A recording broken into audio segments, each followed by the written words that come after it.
The Toronto Blue Jays have finally extended Vladimir Guerrero Jr. We'll get into the fallout of that extension, what it means for free agents this offseason. We'll also dig into the Houston Astros woes, both on the field and off. We'll look at some of their pitching injuries that have continued to stack up even today. We'll look at their former players, Alex Bregman and Kyle Tucker, both winning the AL and NL Players of the Week. And finally, we'll dig into the rest of Major League Baseball, and we'll touch on the Los Angeles Dodgers, how they are not indeed robots, but indeed they are human, as they suffered their third loss of the season to the Washington Nationals. Appreciate you guys joining us. Be sure to hit that like and subscribe. That little thumbs up down at the bottom of the video goes a long way to helping us out, if you wouldn't mind doing so. And let's get into it.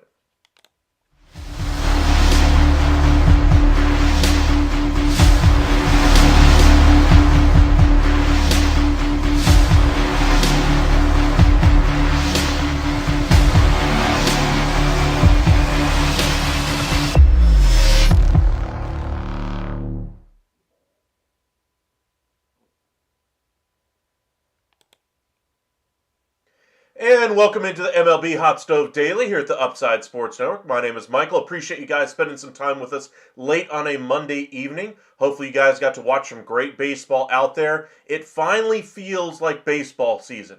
It took about a week and change, essentially, for us to finally get here, but it finally feels like the season's starting to settle in. We're starting to see some teams play a little bit better than others, teams that are rising a little bit better than what we thought they were, teams that we thought were going to be better than others look like they're a little worse. And now, of course, we get the variance of the season. The Dodgers losing on the road to the Washington Nationals, something you wouldn't expect to see in a postseason series, but that's what happens during a 162-game season. You're not going to have it every single day, and so sometimes you're just going to lay an egg. The Texas Rangers continue to struggle offensively, getting blanked on the road in frigid Chicago today. Steele was great for them.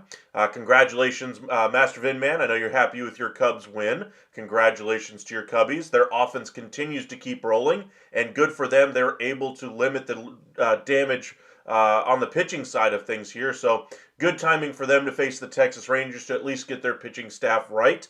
We'll have to see how their season goes. I want to see if this pitching rotation has enough to at least keep their ships afloat until they get to the All-Star break. because I do think they will add a significant starting pitcher if they look like they are playoff bound this year. But let's start with the Toronto Blue Jays and the fallout of the signing of Vladimir Guerrero Jr.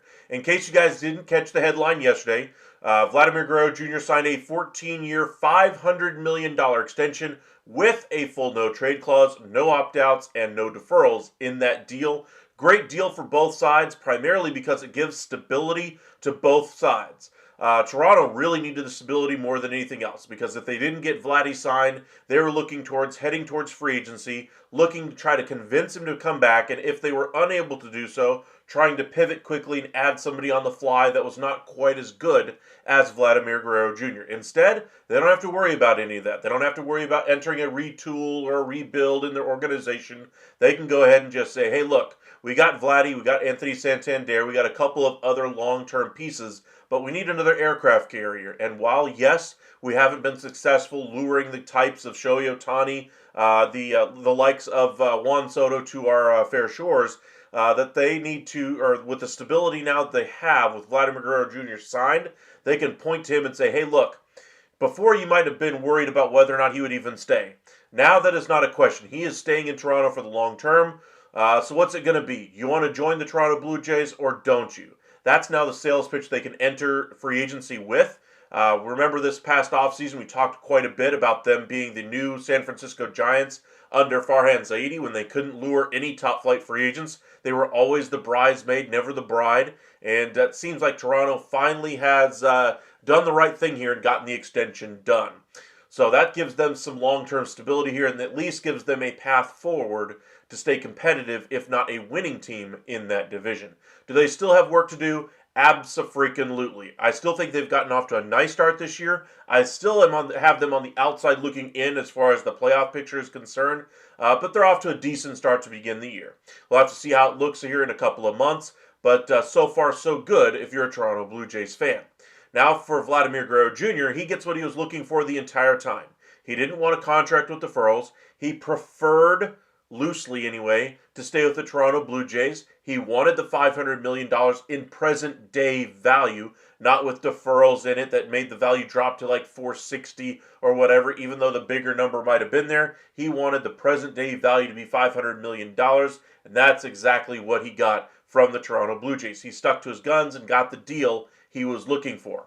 Losers in this one are teams like the Mets, teams like the Rangers, teams like the Giants, Nationals, Yankees, teams that could have pursued him in free agency. He was probably going to be one of the best 2, maybe 3 hitters on the market this year.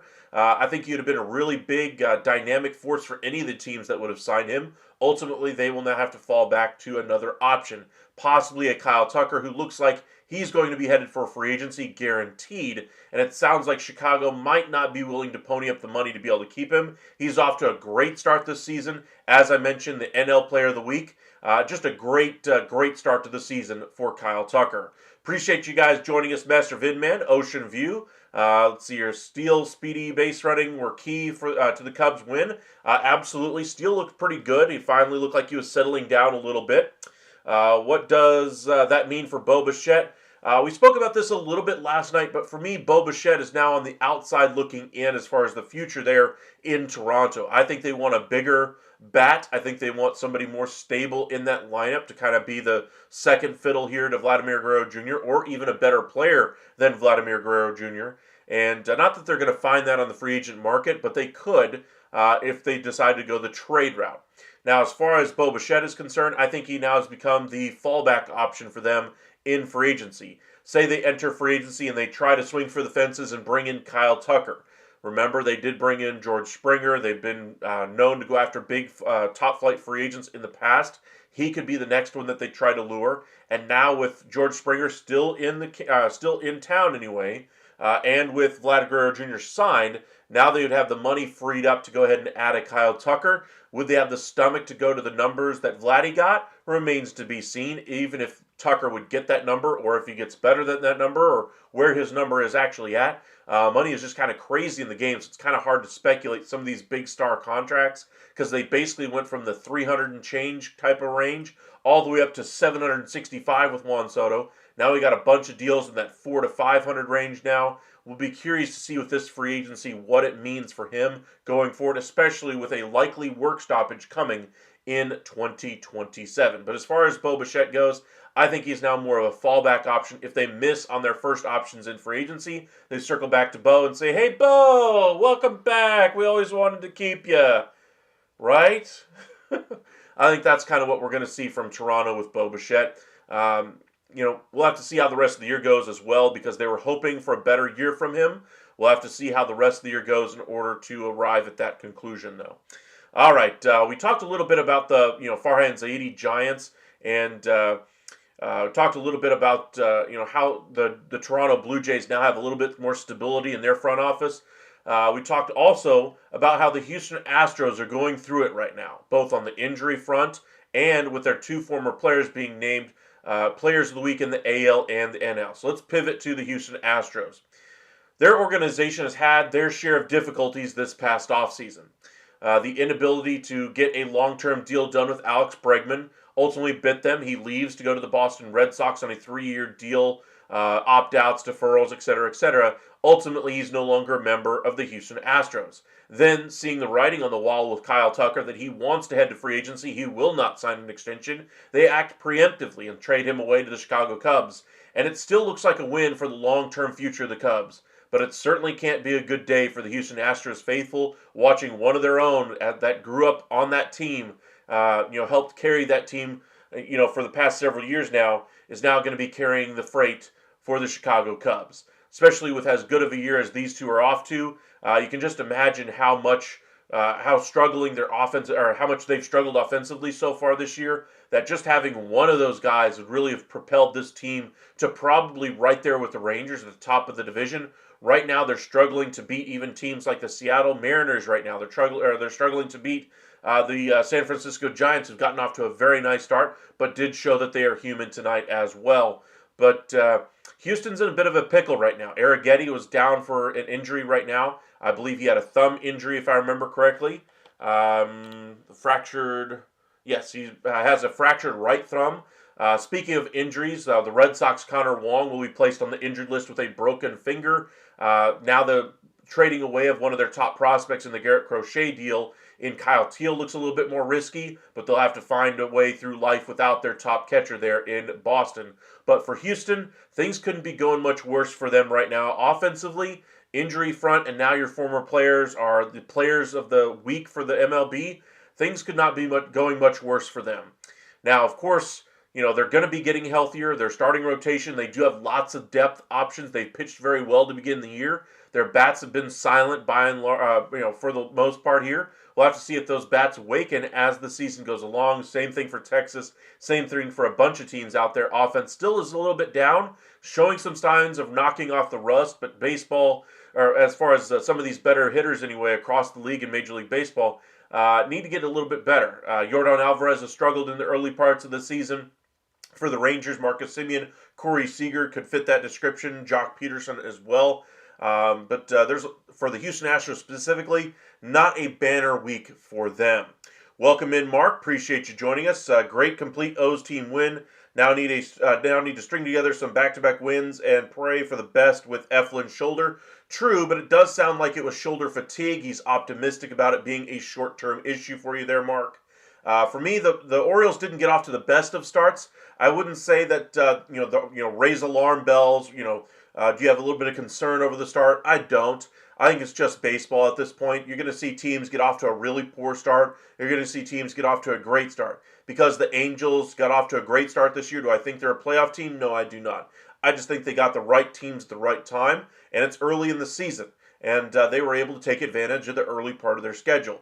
By the same token, a team like the Atlanta Braves, 2 tough series right out of the gate. They get the Padres and the Dodgers both undefeated in that stretch, of course, against the Atlanta Braves. Their offense did them no favors. They have the injury to Ronaldo Lopez. Their depth didn't look like it was shining through, and Profar gets suspended for 80 games. That's a rough first week for the Atlanta Braves. It will get better.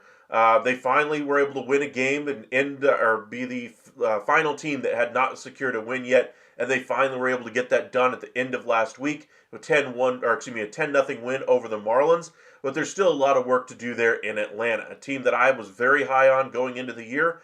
Is looking like a team that might not make the postseason due to the limitations that they now have in that rotation after trading away Ian Anderson this offseason or during spring training, one of their depth options that they had to go back to if they had an injury like a Ronaldo Lopez, who's going to be out till probably around the All-Star break. And they just don't have much depth in that starting rotation right now. So expect Atlanta to be very active on the waiver wire to try to piece this thing together as the year goes along on the pitching side. Ocean View, you mentioned your Padres. They got off to a great start this year. In fact, let's go ahead and pull up these standings if we can, just to kind of show where everybody's at as they stand right now. We'll start on the American League side. Yankees 6-4. They lead the AL East. Tigers 6-4. They lead the American League Central. They've gotten a little bit better. 4-game win streak for them. They play the Yankees tomorrow anyway. Rangers have gotten off to a great start. They were silent once again offensively, though. The bats are becoming a little bit of an issue. Their pitching staff's been decent, a little bit better than decent in some regards, but 8-3, pretty good start for the Texas Rangers, especially considering how quiet those bats have been. But the Athletics, the Astros, the Mariners, kind of bringing up the rear of this division right now. 2 of the 3 are a little bit surprising to some. Not to me, though, with the Seattle Mariners. I just thought the bats just weren't doing enough, and here they are. A team that did not have much offensively is still outscoring the division-leading Texas Rangers, but the pitching staff hasn't been quite as good with George Kirby starting the season on the injured list. On the National League side, Braves have that one win, like I mentioned. They're now 1-8, though. Things are not looking good for them. Their run scoring is still abysmal. Only 24 runs scored so far through 9 games. That ain't going to get it done. Their pitching, only 36 runs allowed. That's actually pretty decent. They just can't hit their way out of a wet paper bag right now. Mets 7-3, great start for them, especially considering the pitching that they're going to need at the deadline here. I think it's a little bit of a mirage, as good as their pitching staff is or has been so far. 22 runs allowed. I think that number is going to balloon as we go through April and May and into June. They will need to address that starting rotation with another number 1 type, and I think they will get it at the deadline. Phillies pretty much locked up with the roster that they've got. I thought they're a very strong team going into the year, and they've proven to be as such. Their offense looks really good. The pitching staff really has been the story there. Their starting pitching still looks among the best in the game. Chicago Cubs started that international series. That's why they played a couple more games than most other teams. They're 8-5 so far, but look at those runs scored so far. 84 runs in 13 games. By far with the Yankees, they're right at the top of the league right now offensively. As far as the runs that they've been able to put on the board. Pitching is a little bit of a concern, but a solid development tonight out of Justin Steele. Hopefully they can duplicate that performance over the next few weeks and solidify anyway that starting staff. Milwaukee's kind of solidified or at least stabilized their ship right now after their pitching was abysmal against the New York Yankees. I'm not sure how much it's going to be able to provide this year, though, after we saw the pretty significant holes and flaws in that rotation. I think this is a team that if Chicago keeps this up right now, they could quickly find themselves in a situation where they're looking to trade away these guys that have 1 year left on their deal, like Nestor Cortez, like Savali, Woodruff, among others, to kind of see what they could get at the deadline and try to go with young guys in the second half. St. Louis got off to a nice start. They're kind of falling back here. They've lost 4 straight now. Nolan Arenado, Ryan Helsley are both pieces that should be traded by the deadline. Cincinnati's pitching staff has been a lot better, but their offense has kind of gone quiet in several games now. Outside of a couple of 14-run games, this offense has not been able to give them enough run support. They got the win, though, against the San Francisco Giants anyway, a team that had come in with only 1 loss on the year, so good win for them. But they still have some work to go through, or some work to do for the rest of the year. Pittsburgh, their bullpen in shambles anyway, with Bednar going to the minor leagues. They are getting some good production out of a couple other pieces, but this offense is still pretty tough right now. 11 games in and they only mustered 40 runs scored. They have a little bit of work to do as well. NL West, and surprise, surprise, there you go, Mr. Ocean View. You get your San Diego Padres on top in the NL West. Granted, this is one of the best divisions in the sport right now. Giants behind you at 8-2. Dodgers 9-3, Diamondbacks 5-6. They've lost 3 straight, a little bit surprising here, but they're on an East Coast, facing some East Coast teams anyway in the AL East. Some very difficult opponents to start their year. But this is a team that I think they were expecting a little bit better results pitching wise. Their offense has been fine. The question has been their pitching so far, and I do think it will straighten itself out, and they will be in the wild card hunt. But the Dodgers are indeed human. Dustin May took the loss tonight anyway, but they are beatable. Baseball is a 162 game season. It's going to be a long season. Some days you're just not going to have it. Some days they're going to look like they're going to win 45-0 every single game. It's just the way this team, or that's just the way baseball is, the way this team is constructed. They are that good of a team. They could do something like that. I still think they're going to go to beat the MLB record for best record in Major League Baseball history during the over the course of a season. But right now, they're in the middle of the pack, at least in a very difficult division in the NL West. I think San Diego had any clue about Profar juicing. I think that was about the off season. I don't think it was an issue last year. He was tested 8 times during the season last year. I think they would have found it because he was still taking the same tests at that time. It's not like all of a sudden he was using more of it in the off season than not, and still using it in the regular season than using even more in the off season. That's why he got caught. That wasn't the issue here. I think he was being tested throughout the year. He didn't have anything at the time, and then he just wasn't paying attention. He could have tried to get a little bit of an advantage, trying to earn that contract that he was looking for. Whatever the case may be, I don't really care one way or the other. To me, it does change the way that I view him going forward. But do I think San Diego knew that what was going on? No. I believe there's some. I think there's some code of ethics anyway, where they would have to be one of the team or one of the parties that would recommend the player for.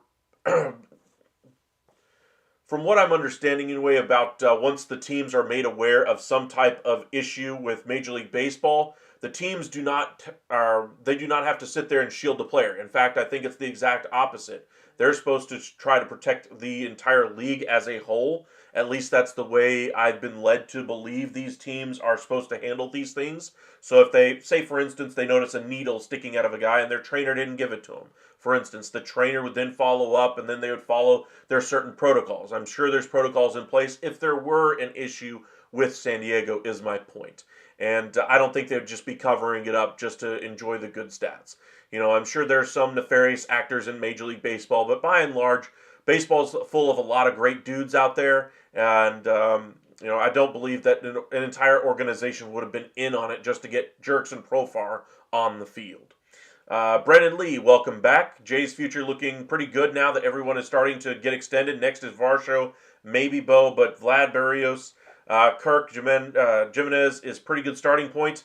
I'll agree with you on 1.5 of those. Vlad, absolutely. The half being Barrios there. Now, I do not like the extension for Kirk. I thought he should have been off the roster before they made the trade for Varsho at the time. I thought he should have been the piece going out to the Arizona Diamondbacks instead. They decided to trade the young guy and Gabby Moreno instead. I would not have done that. I would have let him leave in free agency. Same thing with Bo Bichette here. Unless he shows that potential that he once had, the Bobby Witt Jr. level production, then I'm looking to try to improve my roster, and the money that could go to Bo Bichette would be where I'd be utilizing that. And Jimenez, I do not like that contract at all for them. Hopefully he gets that bat to turn around over the long term. Welcome in, Lucas. How long are you streaming for? Because I'm going to run to the grocery store. Not too long this evening. I'll probably be live here for another 5 or 6 minutes anyway.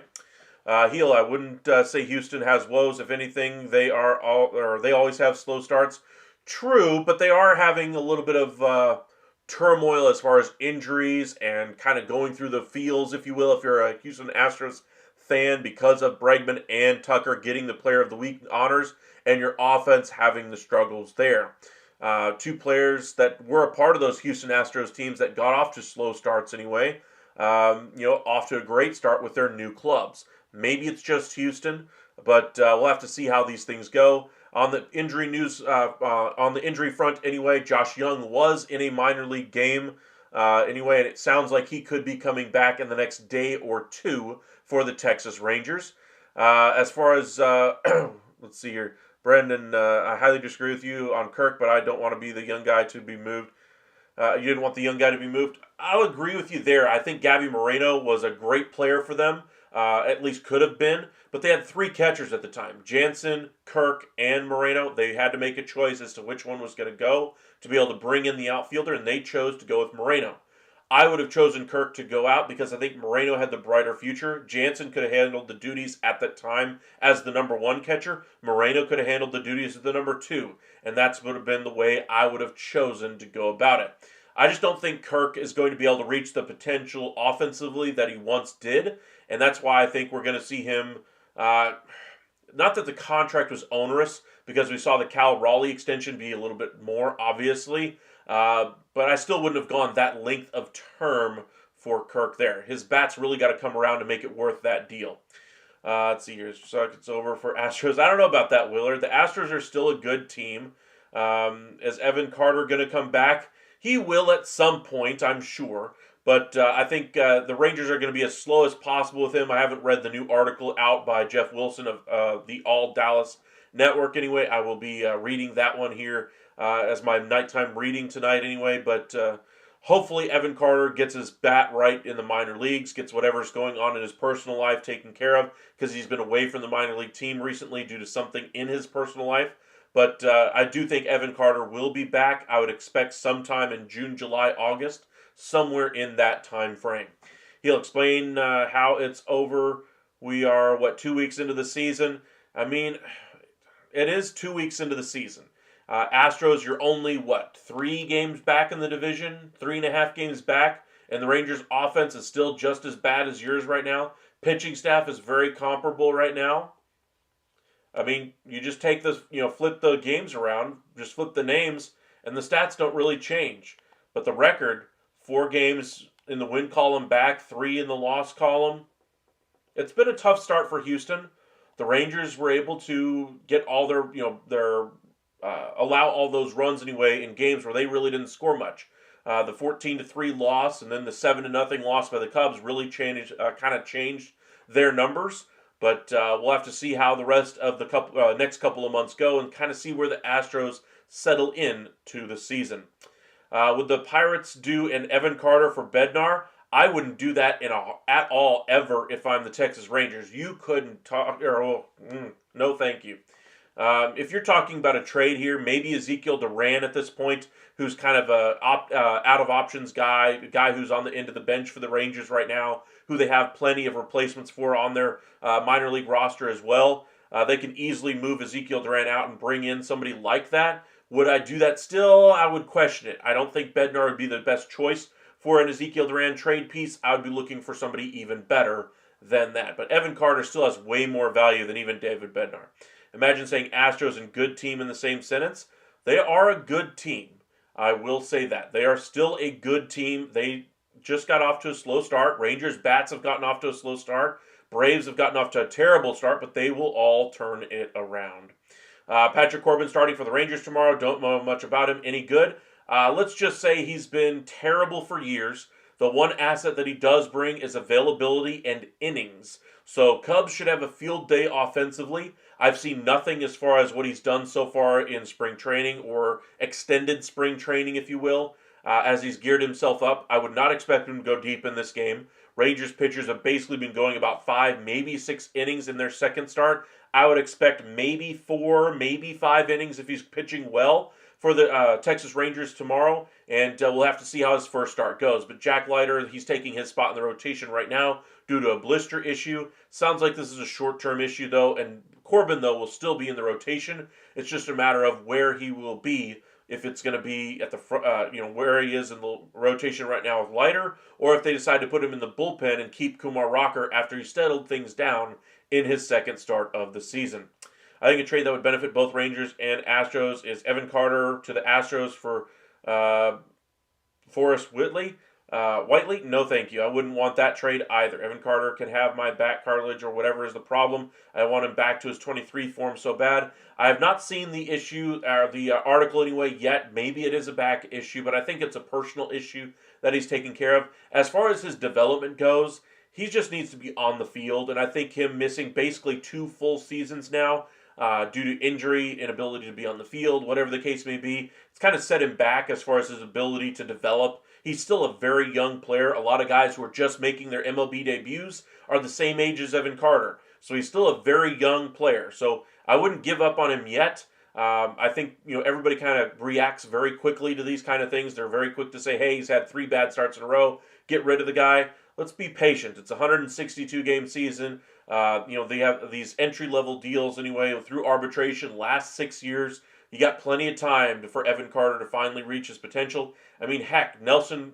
Cruz, one of the best Rangers in my opinion in the Rangers history anyway, finally hit his potential at 31 years old. Not saying that I want him to take that long, but we'll have to see how his career really goes. I think Evan Carter has the ability to be a great player for the Texas Rangers. They just need to be a little bit more patient than they were the last year or two with him.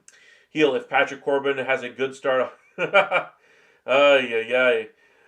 put it this way. Patrick Corbin is not very good. And I'm not expecting him to have a terrible game, though. I'm hoping for something in the neighborhood of 4 earned runs or less over, say, 4, maybe 5 innings. I think that would be a reasonable expectation for Rangers fans. That's not a quality start, by the way, but it'd be something to at least eat some innings to kind of save the bullpen some mileage back there as well. Sebastian Walcott looks awesome, though. Absolutely. I'm excited to see what he looks like in a year. I think we'll see him on the big league roster probably around opening day, maybe in the middle of the season next year. We could see him as a late season call-up if the Rangers need some extra juice on this team, just to kind of give him a taste at the major league level.